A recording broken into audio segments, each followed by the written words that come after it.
On the one hand, and no matter how cynical you might be, you can't really ignore the idea of an all-electric hot hatchback with 4-wheel drive and 454 bhp. Especially one that rides on 20in wheels and which looks as downright sexy as the Renault Zoe E Sport. But on the other hand, when you realize that said hot hatch is no more than just a concept that will never, claim its creators, see the light of day in terms of production, you can't help wonder why on earth Renault went to so much trouble making it in the first place?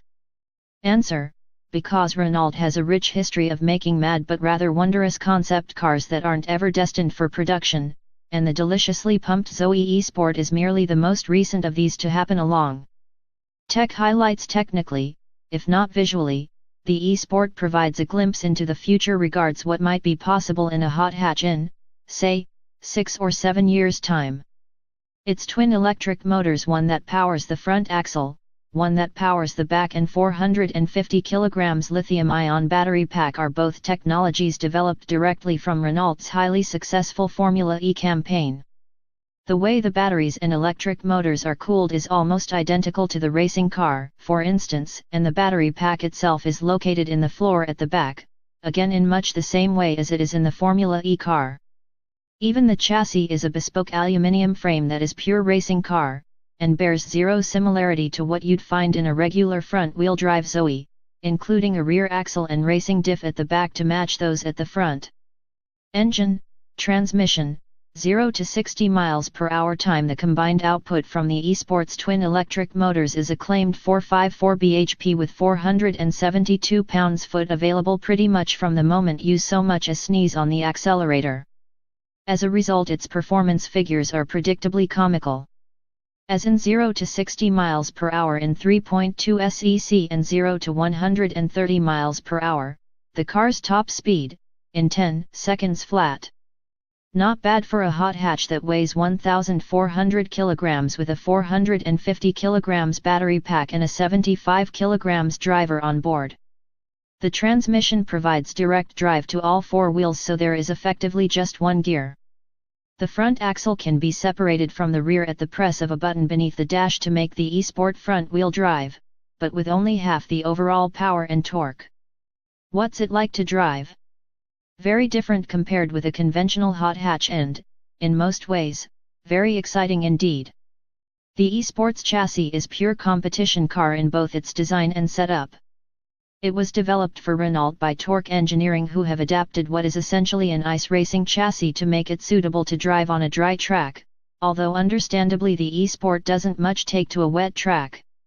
The dampers are 4-way adjustable Öhlins at each corner, and the wheels and tires are massive 20in items with a super soft compound by Michelin, but still some evidence of tread to their design, so not a full-blown slick in other words. Just climbing aboard the E-Sport is something of an art in itself.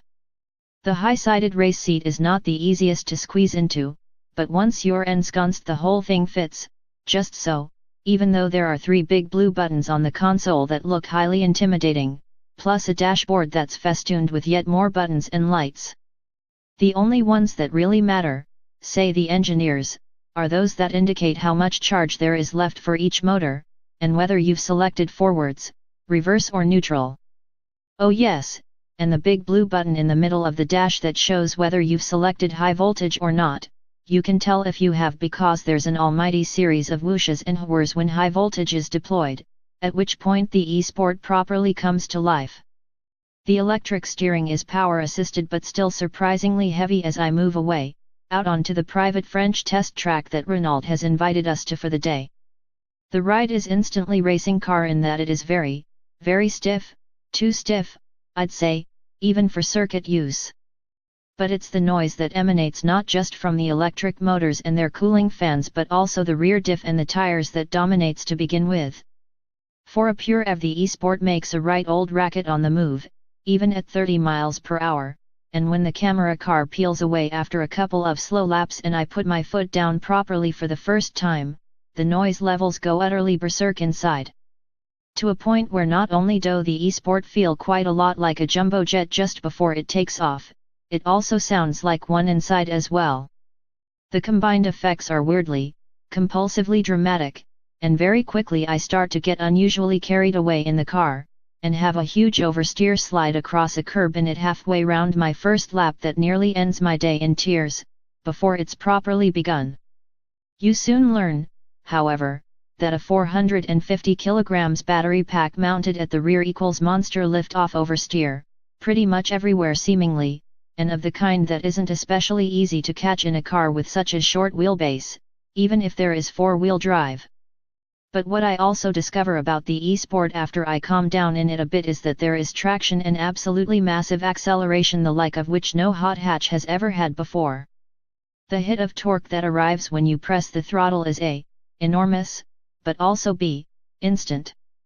There is simply no delay whatsoever between pressing the throttle and the car lunging forwards, yet at the same time the traction is total. Which makes for some combination, even if the front end does want to push out wide if you give it too much throttle, too soon on the way out of a corner.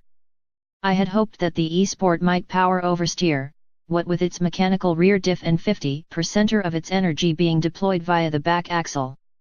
But in reality it feels resolutely like a front-wheel drive car that just so happens to have bags of traction. In truth, the e-sport's chassis setup could do with some fine-tuning, not just to make it a bit softer but also to dial out the power on understeer that makes it so difficult to put the nose where you want it to.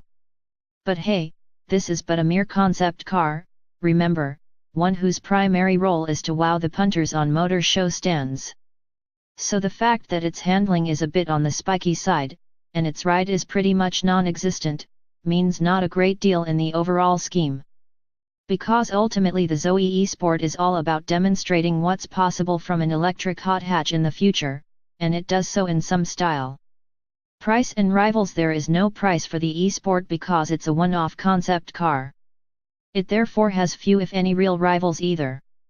But in terms of performance it is way quicker than any of the quickest petrol hot hatches of the moment, until its batteries run out of charge, which happens after no more than 20 or so minutes of hard driving. And then they take 8 hours to charge back up to full power again.